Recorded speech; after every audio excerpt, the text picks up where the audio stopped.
Okay, now, what I'm going to state in this is basically because everyone keeps IMing me, talking to me because they are so worried about me. So you figure I don't want to number these because these are different and everything. But you know what? I'm just going to have to keep putting them as part of this series of things and stuff. So if I was at 23 before, then 24, 25, this should be 26, hopefully. Okay? And the clock is starting at 2 minutes to 8, so basically I have 10 minutes to literally, like, fill you in on this. Alright. Friends, to my friends, I am okay. I'm moving on. I'm healing my heart and everything. To the person that I'm talking about and everything, ball's in your court. If you want to resolve this and not say bygones be bygones like everyone else has done in my life, set up a meeting place. Set up something. Somewhere where if you want a lot of people around, fine and great and everything. If you just want us, just something. Because it was a fight. And it's, I don't know what else I could say. I don't want it to be bygones because I do miss you. But at the same time, how can I trust you if you claimed I was nothing? See what I mean? So, and it's not that I fell. Okay? I love all my friends. And I hate upsetting friends. And that's why, also, because of our mutual friend, I can't hang out with that person because I'm not going to cause a problem between their friendship. Do you see what I mean? I don't like being the problem. And everybody keeps swearing to me I'm not the problem, not the cause or anything. But this is my thing. I really am fine. I am moving on. It's just that, like I said, ball's in his court to mend this friendship. But I'm really not going to be dating because, as you can see, my track record, like I was explaining before, my first crush was in grade school. That was a joke. Through high school, nobody wanted to date the fat geek child that I'm not showing them. God forbid I show those pictures. Okay? College. Couldn't do anything because I was getting driven everywhere. Work. First job I ever had. Still being driven everywhere. And nobody wants to date the geeky little, right? Plus, background actress, everything. There were no straight guys. Okay?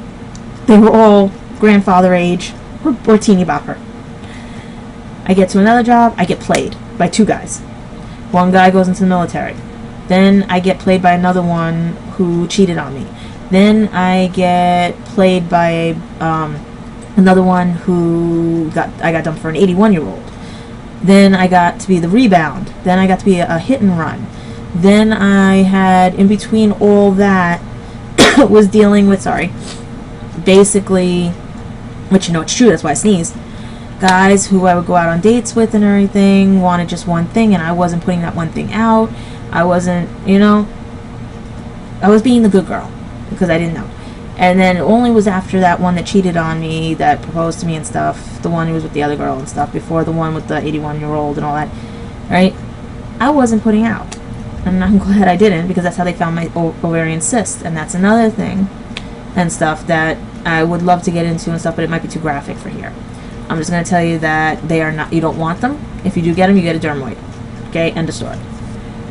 So you figure all that and everything, and you figure from the age of 29 and a half, I was almost 30, and I'm 35 now. I won't be 36 until this November of 2012. Okay? Of all the partners I've been with and everything, I only have had relations, I'm putting it very politely because in case kids are watching this, with 1, 2, 3, 4, 5 before this last one. So he was the last one. He was 6, or he might be 7. I think he was 6, because right after I was the rebound and everything, and the guy from MySpace who kicked me into going back to school and everything, which I thank God for him and stuff, and all the other things and everything, if you don't count on cyber or whatever, he would be 6. Technically, now I remember he'd be 8, but long story short. Okay? So, you can see my limited experience and everything. So, I basically am just trying to figure out what the hell to do with my own goddamn life. Because of being sheltered and everything and stuff.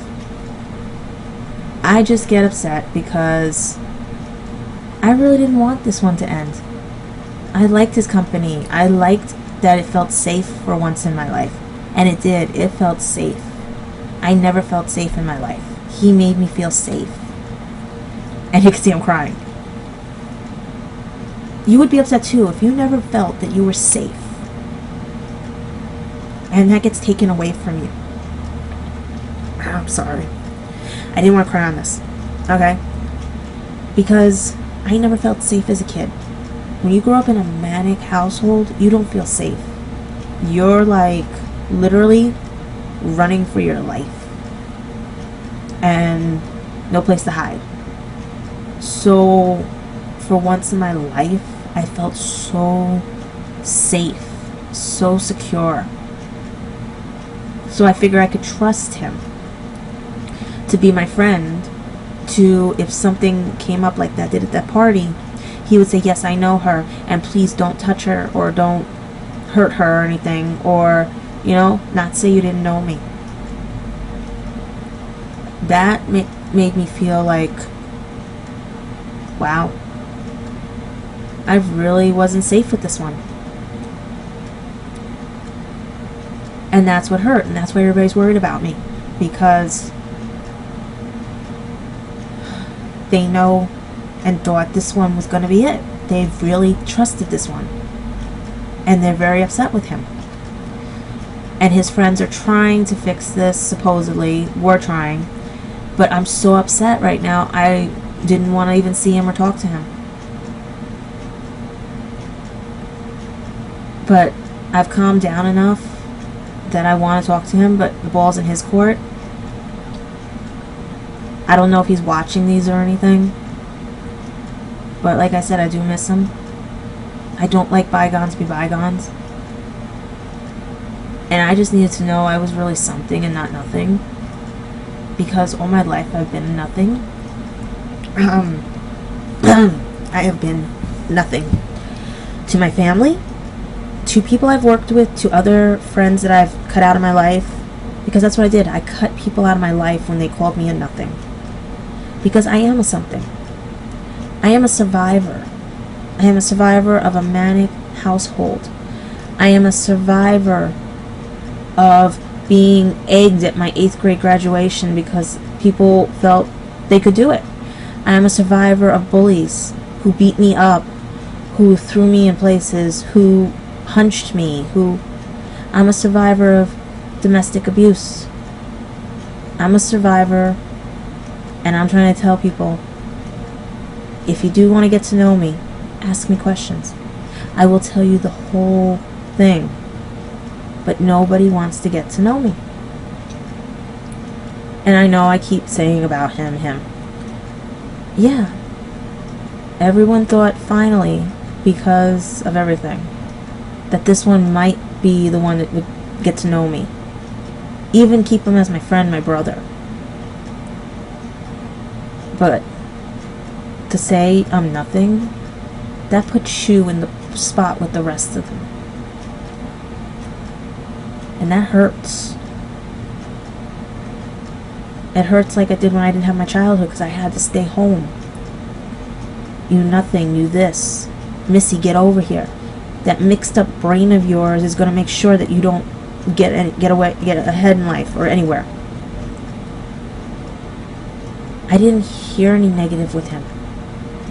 I never heard anything out of the ordinary until like later on into it. And he only knew me 2 months. You can't get to know somebody in 2 months. It takes time. And if he's scared, oh well.